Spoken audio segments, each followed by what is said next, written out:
everybody, it's me, Nate, aka Devil Dog. And as you can tell by the thumbnail, you already know what this is going to be. It's been a while since I had one of these. You know you love them. You know you love it when I dig deep and really gouge my feelings on companies and people and games and places. This is going to be a Square-Enix epic rant. An epic rant, kitty, an epic rant. Get out of here.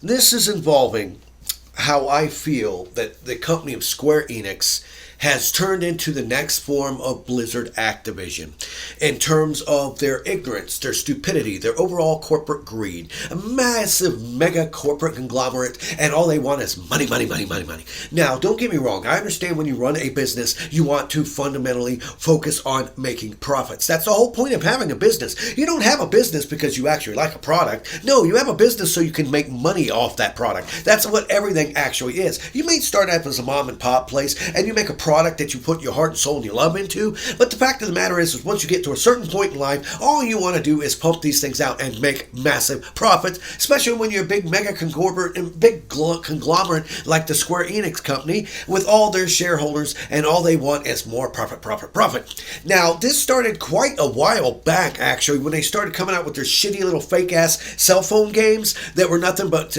ways of having loot boxes and microtransactions, and I've always been a big adamant person where I'm totally against loot boxes and microtransactions, because unless it's a free-to-play game and they incorporate it in a way that is the way to pay for the service of keeping the game running and add updates to it, it is nothing more than a double dip, as I call it. It's always been a double dip. And Square Enix has been really dropping the ball and screwing the pooch quite a lot here lately in the past 10 plus years. It's really turned into a joke of a company, and absolutely despise everything that this company actually produces anymore. And it's a shame, because I'm actually a huge fan of Final Fantasy Online, and I love all the classic Final Fantasy games. And they've had a lot of other things too. Kingdom Hearts 1 and 2 were good, and once they got the Kingdom Hearts 3 and everything else, I mean, come on, that's another example right there. Do you need to have 27 games in the Kingdom Hearts series? And the whole reason why the story is so stupid and convoluted is because they never were meant to even go that far with it. They weren't planning to go past one, maybe 2 or 3 games, but they just kept pumping stuff out, and they're like, well, how are we going to do this? How come we got this? We got sword, we're going to have that, and it just got stupid as hell. And that was a big multimedia corporate conglomerate right there too, a tie-in with Disney. I mean, I'm sorry, but when you're teaming up with the House of Mouse, you know it's fundamentally all about money. But I'm not going to talk about the House of Mouse. I don't need anyone coming after me. Now, this is about Square Enix themselves and how they have turned into a really bad gaming company. I mean, first of all, it's almost on the lines of Konami, but at least unlike Konami, they actually do come out with new content. But then you look at the current games that they've come out with. What was the last game that they come out with? First up has to be the terrible garbage game Babylon Spall.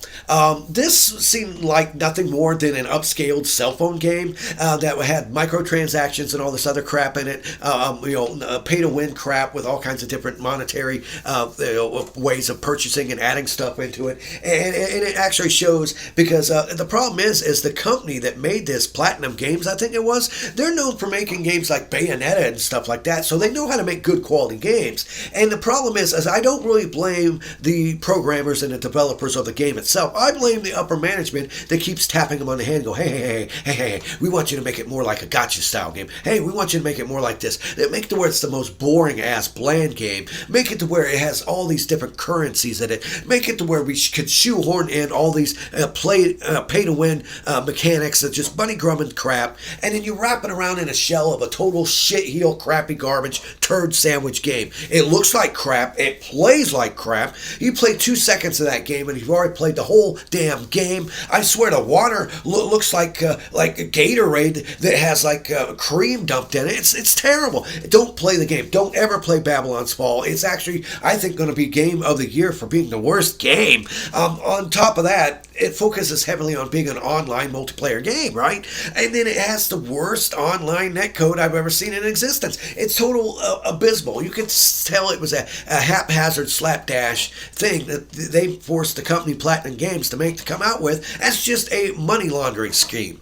And then on top of that, we all know quite a while ago that the main CEO of Square Enix actually released a statement stating that they're going to double down and go big on the classic style games. No, that's not what they said at all. Why do classic style games? After all, nobody wants to play a single player game no more. Duh. But no, they wanted to double down and focus on these stupid games as a service. Because after all, we know how well Avengers did, right?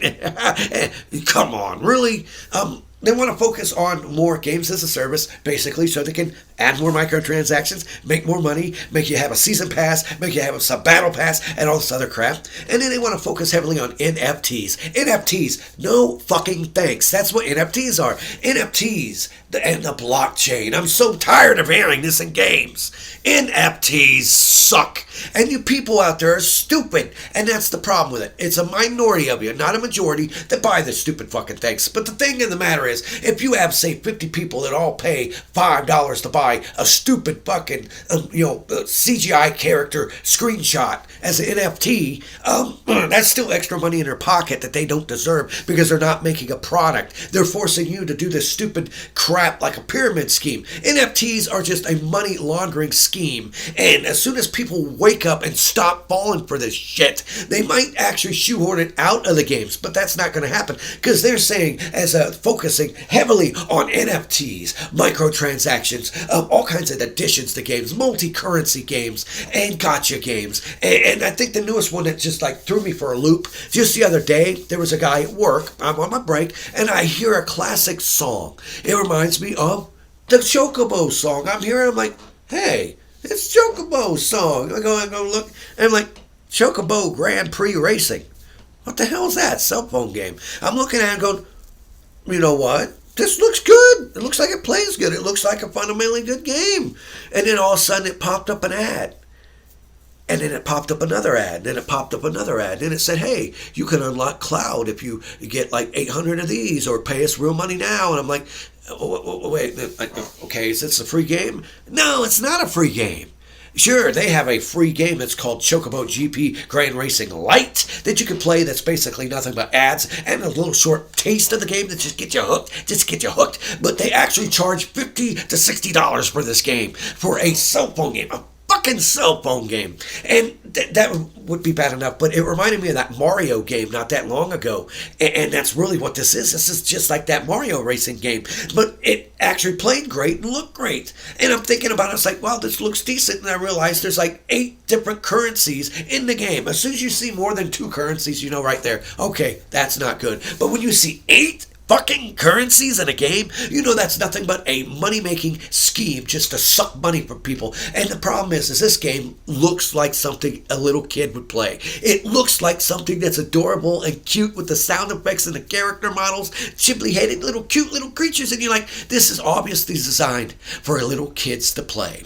And Square Enix is basically being an evil corporation. They're the Shinra of real life. Who would have thought, right?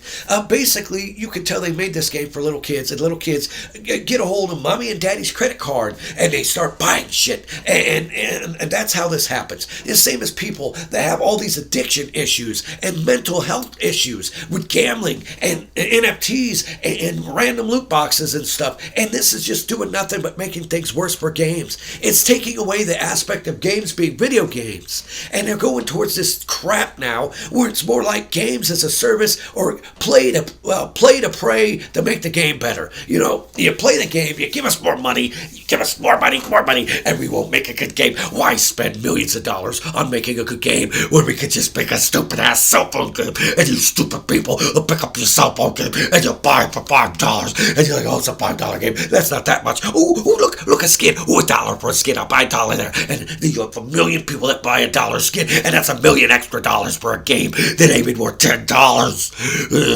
And then meanwhile, you have gaming engines, gaming systems, everything's just going to hell. And it just makes me sick because all these companies are learning the fact that you people Thank God it's not a majority, but the minority is more than enough to make them billions and billions and billions of dollars.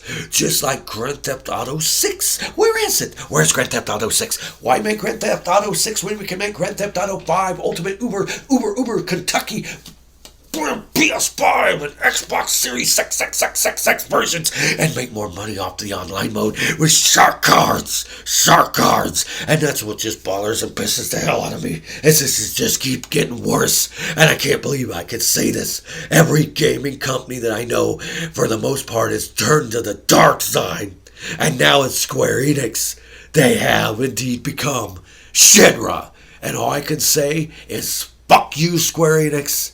I will never pick up and play another one of your damn games again. You're on the list just with Konami. You're on the list with Activision. Before long, I'm just going to have to go and pick a deck of cards and play that until I start playing cards and see there's a QR code I have to scan for NFTs. Oh, God. Oh, sorry. Calm down. Oh. But please leave in the comments below what you think of the new thing, what's going on with Square Enix, and how great they've been doing as a gaming company. Please let me know your personal thoughts and feelings on this matter. What do you like about them? What do you hate about them? Do you agree or disagree with me? It's fine. We're all allowed to have our opinions. Last time I checked, we still are. Please leave in the comments below. Lots of questions. I'll answer each and every single one of them. Give me a thumbs up if you like this video. And please subscribe to my channel. It helps out a lot. And remember, I always end my videos by saying, have fun, play hard, and remember, people, the devil is in the details. Peace out until next time.